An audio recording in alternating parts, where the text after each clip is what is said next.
Hello! I don't believe in nuclear bombs. They're not real. Think about it. How can they fit such a massive explosion into such a tiny shell? It doesn't make sense! Crash Bandicoot is a well-known platformer, but what some people tend to forget is that he's also a racist.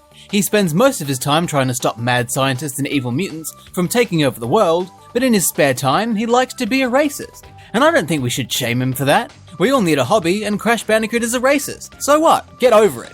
To a racist, it's clear that some races are better than others, and the biggest contributing factor to this is the tracks the races take place on. The tracks make all the difference when it comes to how much a racist will enjoy a particular race. And today, we're going to be looking at the top 10 best tracks in the Crash Bandicoot universe to be a racist on. I've gone through and picked out what I believe are the 10 best races of all time, and this is what I've come up with. On your marks, get set,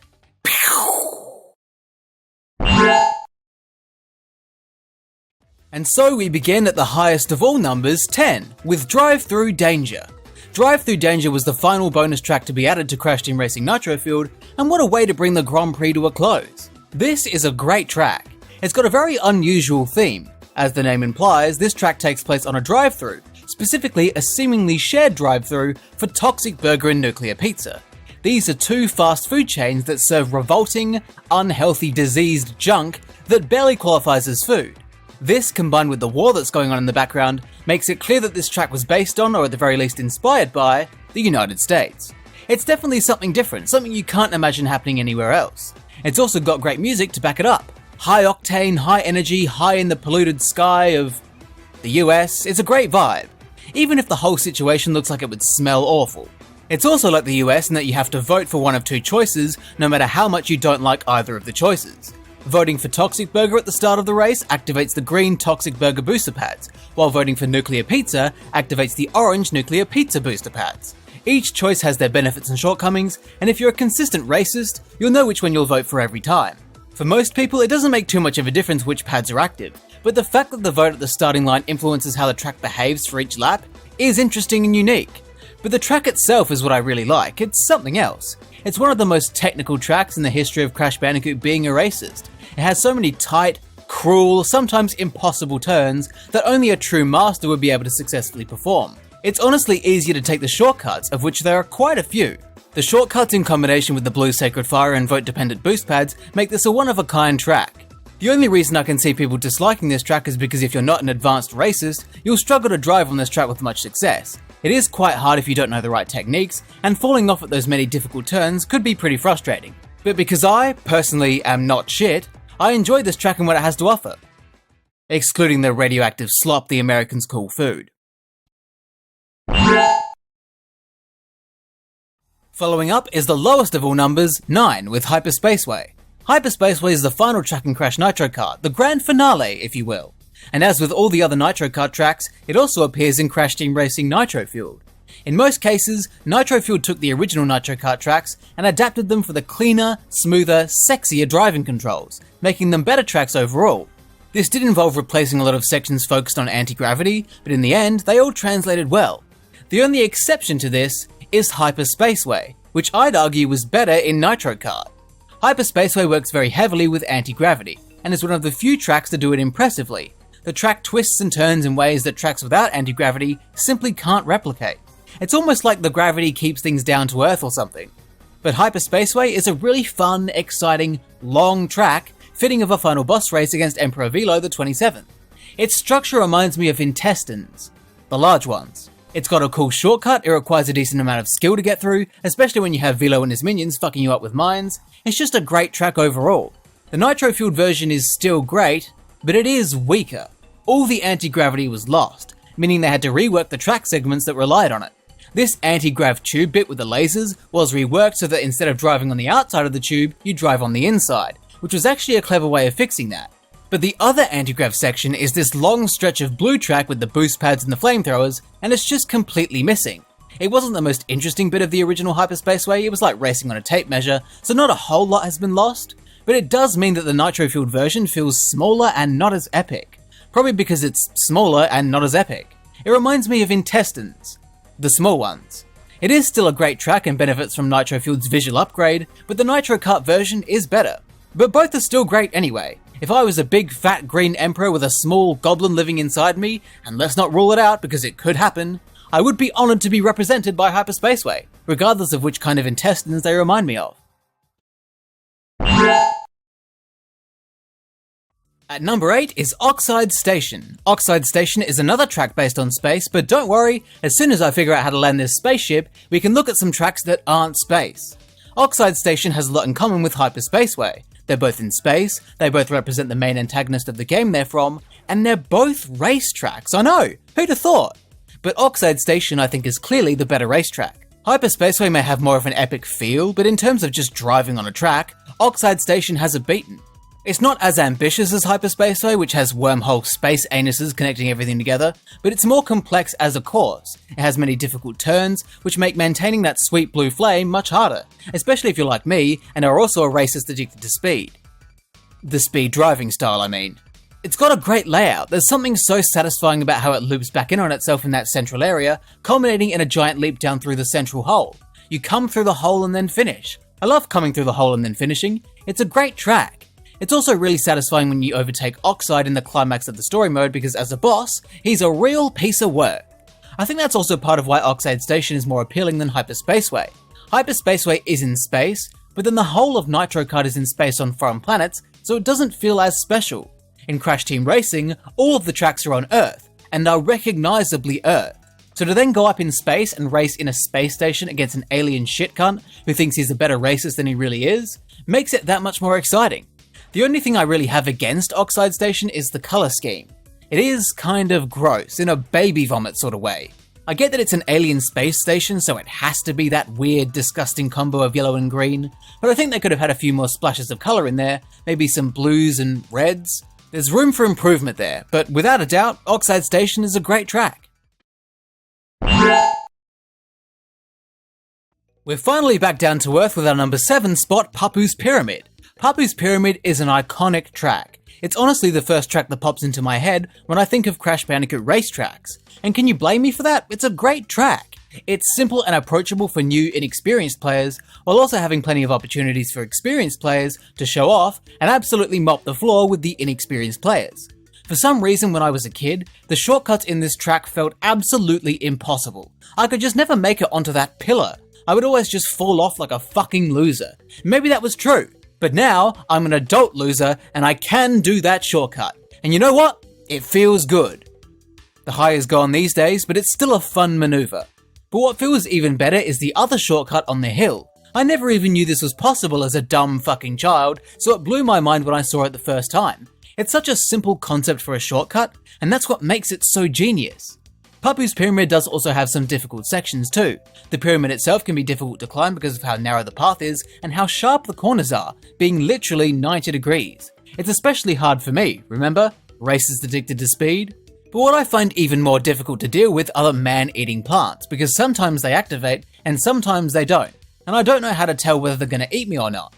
And the amount of time it takes for those plants to chew you up and spit you out means you can drop from first place all the way down to like second. It's ridiculous. But avoiding them altogether is manageable. Papu's Pyramid also gained a lot from its nitro-fueled makeover. The original version was very, very brown. There's nothing wrong with brown, I say that as a racist, but it could have done with a bit more in it. The nitro-fueled version is lush with trees, and that's all it really needed. But there's also the added personality in some other background elements, like the interactions between the Safari Lab assistants and the Lions. It's just got a great atmosphere. Papu's Pyramid is a simple track that can also test your abilities, making it something that any racers can enjoy. At number 6, we have a look into our very near future with Megamix Mania. Megamix Mania is a track unlike any other. It takes place in a post-apocalyptic time, so like in a few months maybe, but it really is unique. First of all, it's based on the character Megamix. I don't even know if he counts as a character. The heads of Cortex and Engine, the upper body of Tiny, and the legs of Dingodile? The game might consider it a character, but I consider it a crime against Mother Nature. The character's very origin story is literally a mistake. But anyway, it's his, or their, track, so I'm just gonna have to deal with it. Megamix Mania itself is a Megamix, coincidentally, or probably intentionally now that I think about it. It's a mishmash of all sorts of different ideas coming together to create this monstrosity of a track.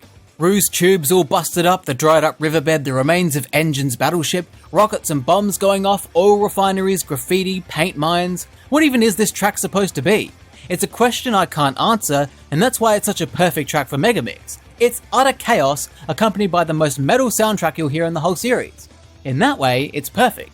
As an actual racetrack, it's really fun as well. It has plenty of danger with the fans and mines, it's got blue sacred fire, meaning you can blitz through it at ridiculous speeds, that is, if you can make it through the tight turns and the shortcuts without losing it, and it's got a massive jump towards the end. I love a massive jump, especially if they don't kill me. Megamix Mania is a track that has so much to offer. My only grievance with it is that it points out the reality of our world. People say that there are only two guarantees in life: death and taxes. It doesn't matter what situation the planet is in, whether it's war or peace, prosperity or hardship, blue and black or white and gold, it doesn't matter. There will always be death and taxes. But Megamix Mania reveals the third constant of life: death, taxes, and oil companies being greedy fucking bastards and polluting the absolute shit out of everything. Oh, what a world, what a world. We're at number 5 now, but I'm afraid we're out of time. Because the number 5 spot is Out of Time. Out of Time is one of the more iconic tracks out of Nitro Kart. It's one of the few tracks that isn't a blatant rip-off of a CTR track, and that works in its favour. It's such a strange, mysterious track. The focal point is the massive clock tower, which makes for a great bit of anti-gravity driving along the clock face. By the way, did anyone else notice that the clock is backwards? They put the numbers on the wrong way. Or maybe my eyes are on backwards, I do that sometimes. Out of Time takes place in a desert full of windmills and dangerous worms, not unlike the plants in Papu's pyramid. They snatch you up and eat you, which is not typical of worms. Interestingly, these worms are absent from Nitro Fueled, as is the anti-grav section on the clock face. Instead, there's a clock tower with a castle bit inside. Strangely, the numbers are on the right way around here. What the fuck is going on? I think the clock tower bit is a clever enough replacement for driving on the clock face. They couldn't include that because CTR doesn't have anti-gravity, so they couldn't have it in Nitro Fuel. Similarly, they couldn't include the worms because CTR doesn't have worms, so they couldn't have them in Nitro Fueled either. Makes sense, doesn't it? To make up for the lack of worms though, Out of Time benefits from Nitro Fueled's much better driving controls, as well as Blue Sacred Fire, making this track an absolute blast to race through. Both the Nitro Kart and Nitro Fueled versions are great and feel different from each other, each offering different advantages. There's something else interesting about Out of Time, and I cannot explain why this is, but just bear with me. Out of Time reminds me of denim jeans. I don't know where this comes from, I don't know why it is, but Out of Time reminds me of denim jeans. I'm not sure if it's because the road looks like it's made out of denim, or if some of the colours are denim-like, or if the music, which is great by the way, sounds like denim. I genuinely cannot explain this, but whenever I think of Out of Time, I think of denim jeans. And that's why it's at number 5. At number 4 we have Prehistoric Playground. Prehistoric Playground as a name does not make sense. Did they have playgrounds in prehistory? No, they were invented in the 20s. Probably, since that was when everything was invented. But Prehistoric Playground as a racetrack is quite something. It was one of the early bonus tracks in Nitro Fueled's Grand Prix, but it was an absolute belter. Which also doesn't make sense because they didn't have belts in prehistory either. Prehistoric Playground is a really well designed track. Its main layout is quite simple, but it has plenty of forks in the road and elements and hazards that are unique, like the gushing water for example. It also has a corkscrew spiral, but not a spiral that's bullshit like the one in Dragon Mines. When you include the shortcuts and Blue Sacred Fire on top of that, holy chicken cake, you've got a good course on your hands. It's a really easy but satisfying course to maintain that juicy blue flame on. If you can't hold blue flame on this course, I can only assume your brain has been amputated. Thematically, Prehistoric Playground is also a great course. I usually don't care much for the prehistoric theme, dinosaurs are cool and all, but it's overdone. There's only so many times I can look at a really tall lizard and be impressed. The novelty is worn off, fellas. But Prehistoric Playground does at least have a different take on it. Rather than just having another dinosaur level, they spiced it up by having Fake Crash go back in time to have sex with everything, causing all the dinosaurs' bloodlines to be infected with his DNA, resulting in those goofy eyebrows. Now that is something I can get behind, kinda like how Fake Crash would have gotten behind dinosaurs to infect them with his DNA. This level does tell a story of one such dinosaur being born as you watch it hatch out of its egg with each lap.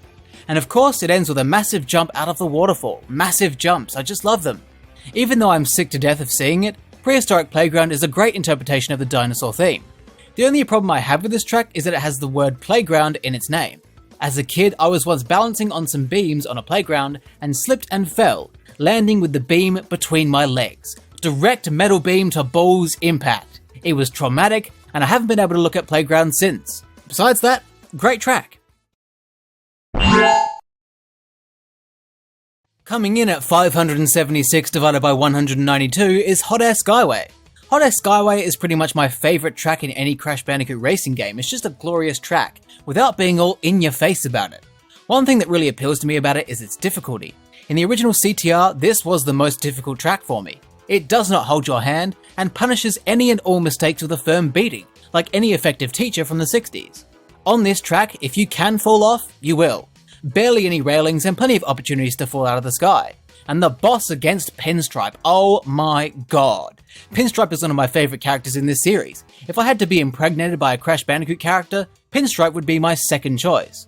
But his Hot Air Skyway boss race was brutal, chucking bombs left and right. Well, it was behind him mainly, but you get what I mean, there were a lot of them. It was tough on young me, but it motivated me to practice and try to get better. I never did practice and try to get better, but it inspired me very briefly, and not many tracks can pull that off. Hot Air Skyway was a difficult track, but its brilliant design with its big jumps and tough turns make it really enjoyable to nail. Presentation-wise, it is also one of the stronger tracks, especially in Nitro Fueled, where they took Pinstripe's hot air balloon and Zeppelin Armada and turned it into a flying casino.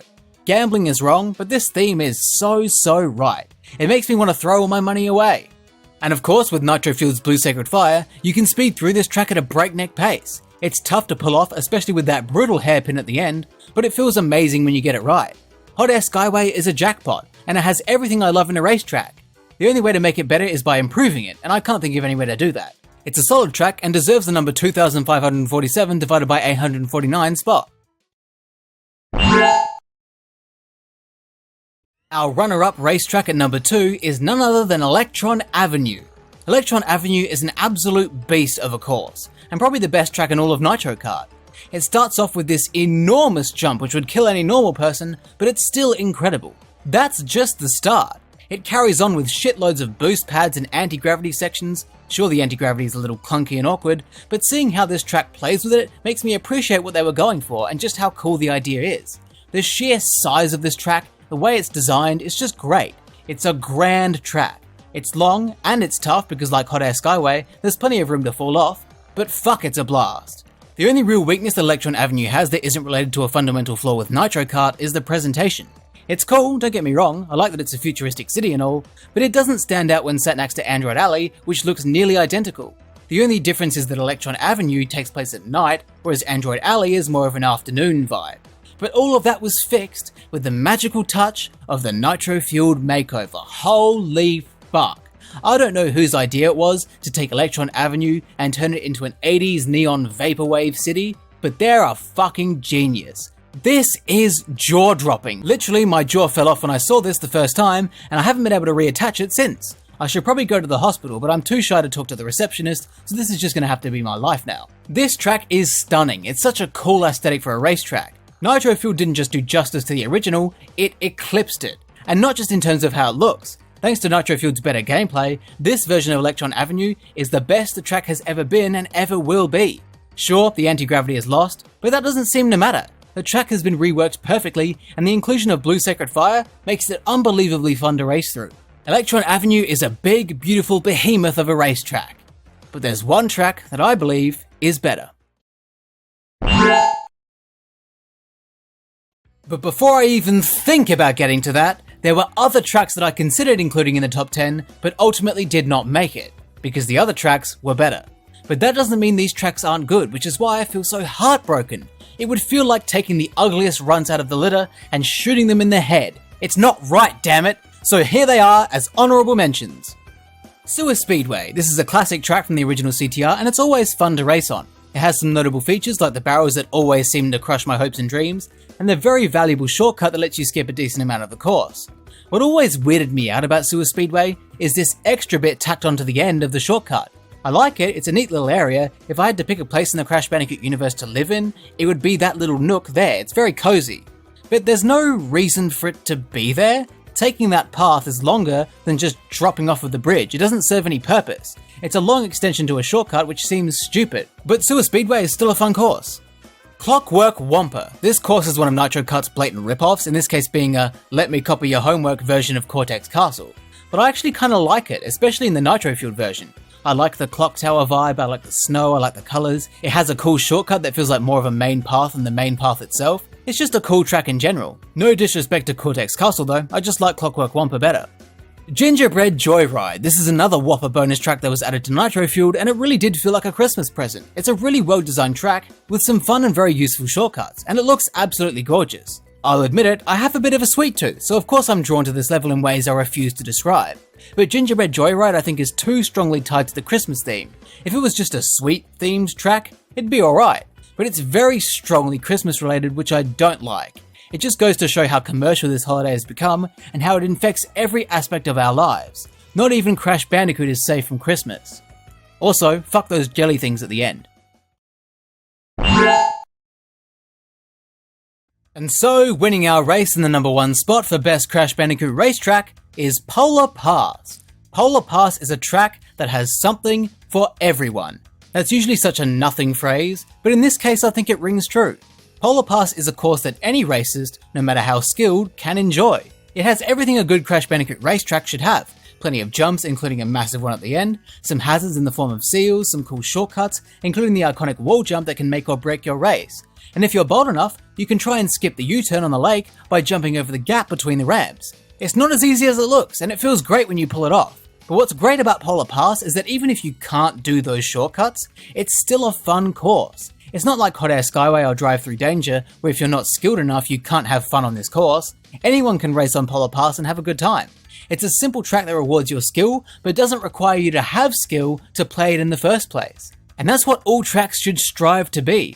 And in terms of presentation, what a beautiful course. I love icy locations usually, and Polar Pass is a gorgeous one. Especially in Nitro Fueled, where they yet again gave the track a brilliant makeover. They took the admittedly mildly generic icy area and turned it into a polar bear fishing village, complete with homes and boats belonging to who I assume is Polar's extended family. It's a serene and tranquil area that still manages to be home to some thrilling racing gameplay. And of course, Nitro Fueled's Blue Sacred Fire takes that thrilling gameplay to a whole new level. Maintaining Blue Flame on Polar Pass is satisfying and rewarding and makes you feel like a champion. It makes an already very enjoyable course even more enjoyable. Polar Pass is a track that does not take a wrong step. If you're great at the game, you'll love it. If you're shit at the game, you'll love it. If you're great at shitting, you'll love it. Polar Pass is a worthy winner for the best racetrack in Crash Bandicoot history. And there we have it, the top 10 best racetracks from the Crash Bandicoot series. Some of you may be wondering why Tag Team Racing didn't make an appearance at all. Yeah, no it didn't. Says it all really. But let's not think about that. Let's think about the glorious tracks we've been exposed to in this list and bathe in their radiant brilliance. They're amazing. I can't think of any other tracks I'd rather be a racist on. By the way, before I go, can I just say that the whole being a racist thing is clearly a joke about being a racer. I'm intentionally using the wrong word. That's the joke. I know that should be obvious, but some people are really dense and don't understand a joke like that. I'm not a racist. Unless you're a... Fuck those guys, am I right?